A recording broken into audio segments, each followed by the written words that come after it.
नमस्कार। PS news पर आप सभी लोगों का स्वागत है। झंझारपुर के मन में झंझावत। साथियों, आज मैं बात कर रहा हूं बिहार के झंझारपुर लोकसभा क्षेत्र की।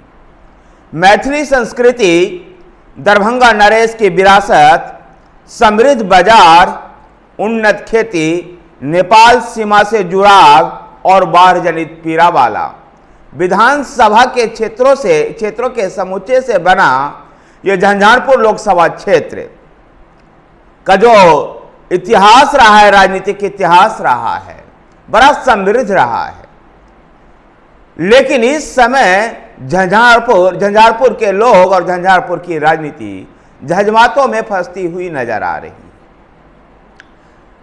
13 बार अब तक झंझारपुर में लोकसभा का चुनाव हुआ है। इन 13 में से 10 बार समाजवादी विचारधारा के लोग चुनाव जीते हैं। एक और बात गौर करने लायक है कि अधिकांशतः टाइम लगभग 10-11 बार इस क्षेत्र से पिछड़ा और अति पिछड़ा उम्मीदवार ही जीता है। ऐसे में इस क्षेत्र के जातीय समीकरण को भी भूल करके राजनीतिक परिदृश्यों का अध्ययन नहीं कर सकते।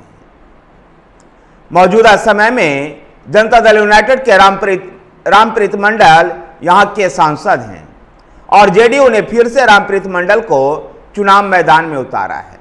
यही एनडीए की भी बड़ी कमी है और जेडीयू की भी बड़ी कमजोरी साबित हो सकती है। रामप्रीत मंडल आसानी से अपने लोकसभा क्षेत्र में लोगों को उपलब्ध नहीं थे। लोगों की यह बहुत बड़ी शिकायत है कि रामप्रीत मंडल जो सांसद महोदय हैं वो क्षेत्र में आते ही नहीं हैं। यह एक बहुत बड़ी उनकी समस्या है। झंझारपुर लोकसभा सीट महागठबंधन में सीट समझौते के तहत विकासशील इंसान पार्टी के पास गया है। मुकेश सहनी के विकासशील इंसान पार्टी ने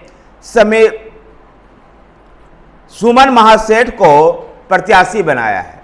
सुमन महासेठ के आरएसएस से जुड़ाव भी जो भाजपा विरोधी जो वोट है उसको सोचने पर विवश कर रहा है।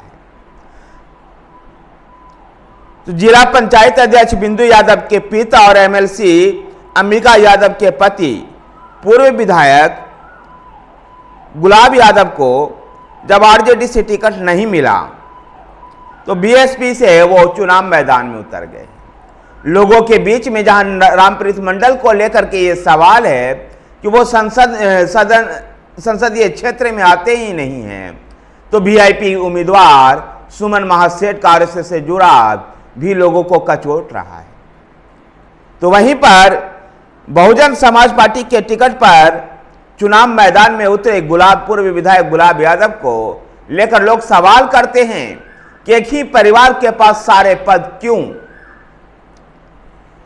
यद्यपि लोगों की जो चिंता है झंझारपुर में, जहां एक तरफ राष्ट्र उत्थान की चिंता की भी वो बात करते हैं और इसको लेकर के जब राष्ट्र उत्थान के राष्ट्र के विकास की बात करते हैं, सांस्कृतिक गौरव की बात करते हैं, तो भारतीय जनता पार्टी की तरफ झुके हुए दिखाई देते हैं। लेकिन फिर उनका क्षेत्रीय सांसद रामप्रीत मंडल पर आकर के झिझक जाते हैं कि सांसद महोदय झंझारपुर में आते ही नहीं। अल्पसंख्यक समुदाय के लोग सुमन महासेठ को लेकर के सवाल करते हैं कि सुमन महासेठ का जो आरएसएस से जुड़ाव है, ऐसे में अल्पसंख्यक कितना भरोसा करेगा सुमन महासेठ पर। गुलाब यादव को लेकर के भी लोग सवाल करते हैं कि गुलाब यादव तो आसानी से लोगों को उपलब्ध है, लेकिन एक ही परिवार में सारे पद क्यों। इस तरह का जो विचित्र राजनीतिक परिस्थितियां झंझारपुर में नजर आ रही है, जहां तीनों ही उम्मीदवारों से क्षेत्र की जनता सहमत नजर नहीं आ रही है। ऐसे में तमाम राजनीतिक नफा नुकसान को तोड़ मरोड़ करके समझने का प्रयास क्षेत्र की जनता करती है। अब देखना दिलचस्प होगा कि झंझारपुर के इस झंझावात में आखिर झंझारपुर की जनता, झंझारपुर की मतदाता किसके बारे में फैसला ले पाती है। क्या वो नरेंद्र मोदी का चेहरा को ध्यान में रख करके रामप्रीत मंडल को वोट देगी, या फिर बिहार में जिस प्रकार से तेजस्वी के विकास विकास को लेकर के क्षेत्र में अब धारणा है कि नीतीश सरकार जब तेजस्वी यादव के साथ थे, जब वहां इस क्षेत्र में विकास हुआ, तो ऐसे में क्या राष्ट्रीय जनता दल समर्थित उम्मीदवार विकासशील इंसान पार्टी के सुमन महासेठ को समर्थन करेंगे। लेकिन फिर अल्पसंख्यक जो जिस 22 समीकरण के दम पर बिहार में शासन करते रही है राष्ट्रीय जनता दल, और बिहार की राजनीति में अपने वर्चस्व को बनाए हुए है, ऐसे में क्या 22 समीकरण फिर से 22 समीकरण का ये जो अहम है वो क्या सुमन महासेठ पर जो आरएसएस से जुड़े हुए हैं, क्या उन पर विश्वास करेगा? फिर यादव 22 फैक्टर भी है कि क्या यादव समुदाय गुलाब यादव पर भरोसा करेगा जो अपने ही परिवार में सारे पद लिए हुए हैं। ऐसे में दिलचस्प होता जा रहा है झंझारपुर की लोकसभा का चुनाव।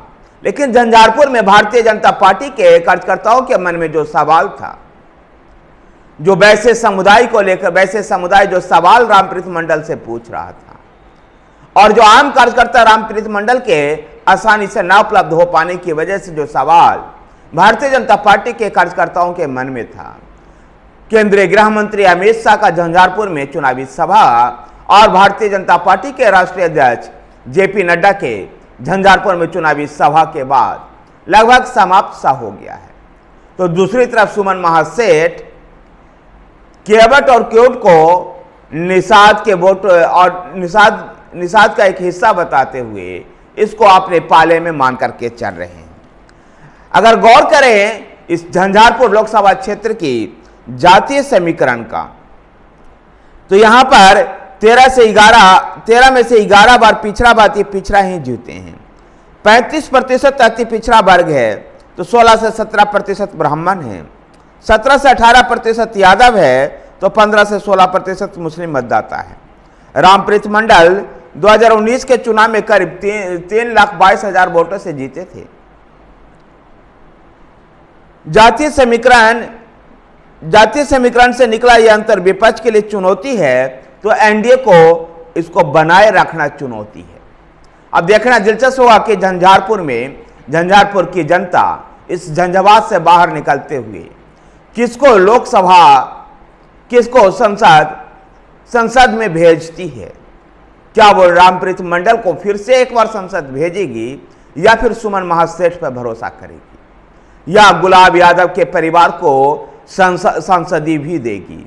ये देखना दिलचस्प होगा। झंझारपुर के झंझावात में जो फंसा हुआ राजनीति नजर आ रहा है, इससे आखिर कैसे बाहर निकल पाता है। धन्यवाद साथियों, वीडियो को लाइक कीजिए, शेयर कीजिए। हमारे साथ बने रहने के लिए हमारे चैनल PS न्यूज को सब्सक्राइब कीजिए। धन्यवाद।